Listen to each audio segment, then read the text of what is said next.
Monoposto tips and tricks. The best ways to win the races. So first things first is your driving techniques.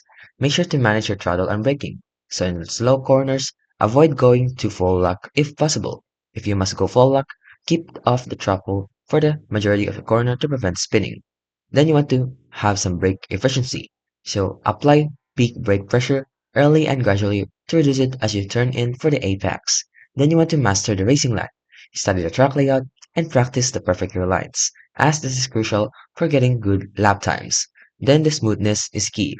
Avoid jerky movements and be smooth with your steering and throttle application for consistent performance.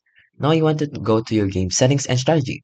You can experiment with the driving help. You may need to adjust the driving help setting to find a balance between stability and responsiveness.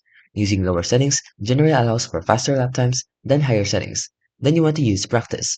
Take advantage of the practice modes to get comfortable with the car and refine your technique before a race. And then lastly is to learn from others.